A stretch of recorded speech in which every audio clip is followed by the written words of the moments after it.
So this movie is really good. It's a biography that is not too earnest, but it's still sincere. And you guys had to walk that line between being too reverential and sentimental or making everybody love these characters too much and being real and engaging us. Explain the difficulties in that, because it was hard, I think, to pull that off. And you were playing a real person who you could not do service to if you did it wrong, you know? I mean, I definitely felt, I think I had that pressure, and we had a lot of scenes that we shot and things in worlds that we were trying to recreate, but I think that pressure obviously was way stronger on Diego, especially as we shot so much footage and not all of it could be made and put into a film. I'd kind of experienced that a little bit on Alexander, and just that idea of trying to make someone's life into a movie, which is just impossible because we don't live our life according to like a 3-4 act structure.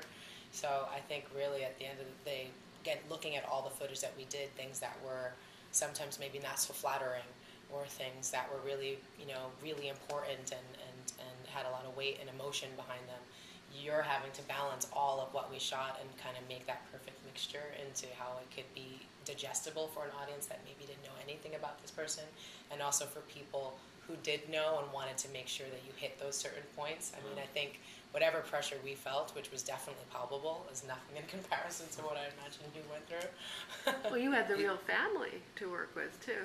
You know what it was, that from the beginning the amazing achievement, the heroic part was there, and my work was to find the real people behind that, because I hate when film makes saints of their characters and just celebrates everything, and there's nothing that connects, in fact, the audience with the character, because they're just unreal, and the idea here was to say, no, Cesar and everyone in this movement were just ordinary people doing extraordinary things, but they're as close to you as you want them to be, and it's just parents trying to do something to change the reality of their kids, as simple as that, and that connects with everyone.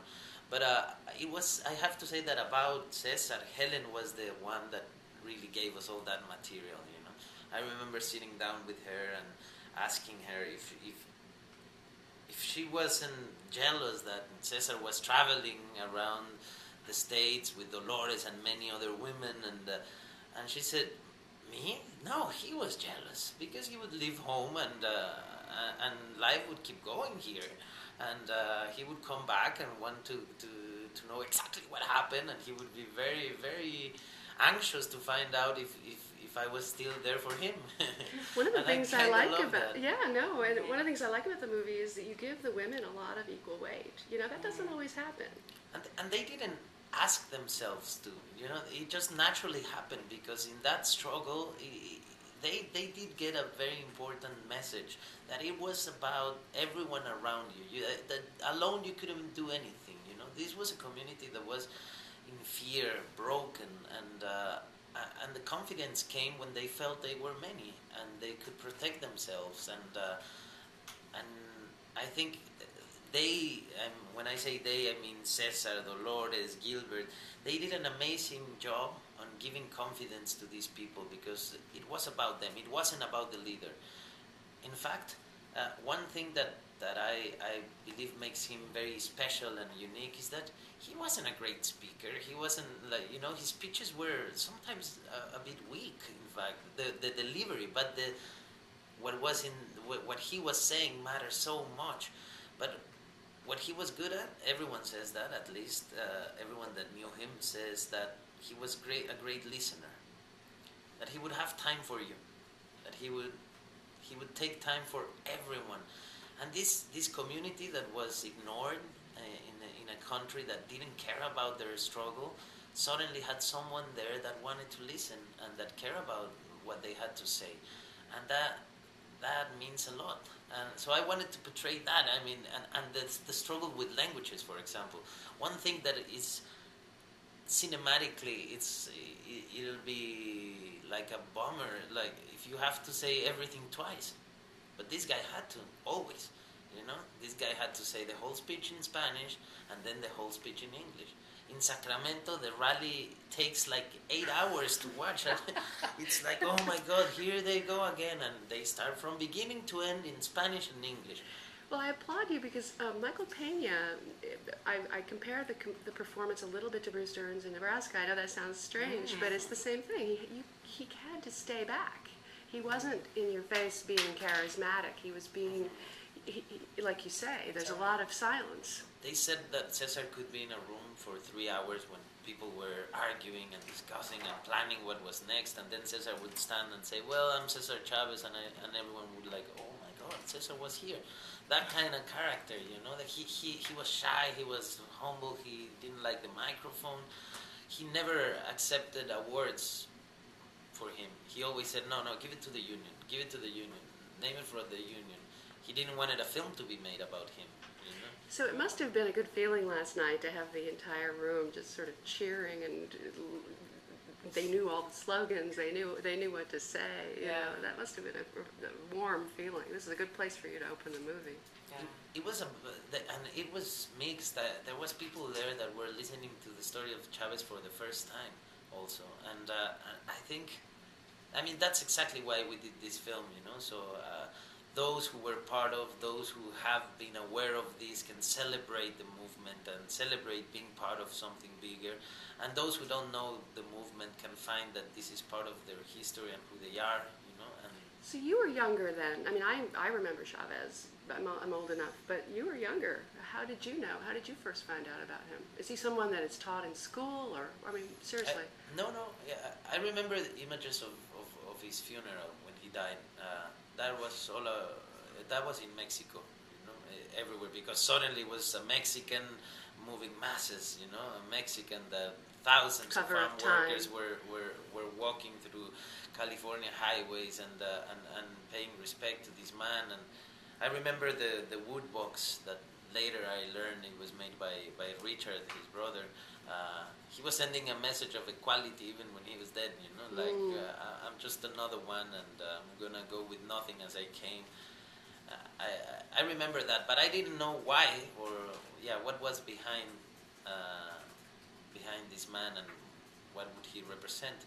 And it was till I moved to the States and that I spent a lot of time in California. I remember when I did the documentary about the boxer that is called Julio Cesar Chavez, that everyone in the States said, oh, you're doing a film about Cesar Chavez, great. And I was like, no, I don't think we're talking about the same person. And the same thing happens to me now in Mexico. I go and I say, I did a film about Cesar Chavez, and everyone goes, like, another? Why? Now you're acting in it, or why? I mean, so that we have to fix that, you know? So you're the Mexican Ben Affleck, I've decided. No, because I don't act in my films. But directing is starting to become more important, maybe? Definitely. And I'm glad. George Clooney then maybe. Well, no, because the good thing is I don't Ben need Affleck's a better anything director. in terms of box office, George so Clooney. I don't have that pressure. No? Yeah, no. But I'm glad. I think Ben is a fantastic director. Mm-hmm. So But what are your aspirations along those lines going forward?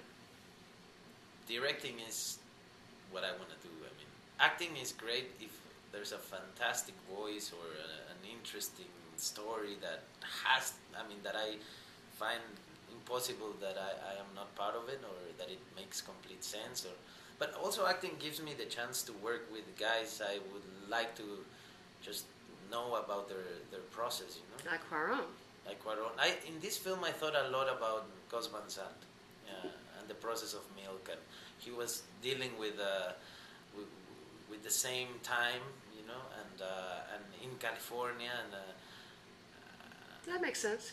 I was thinking a lot about. You use a lot of about his handheld. process. You're immersing the audience in the world.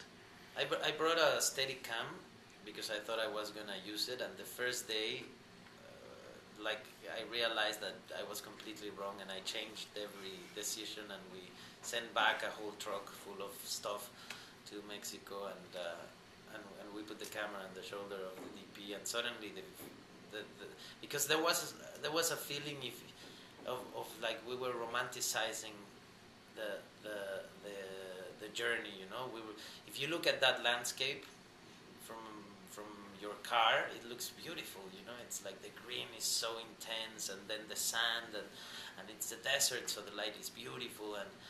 And the first day we put the camera floating, I said, "Oh my God, no! This is starting to be nice.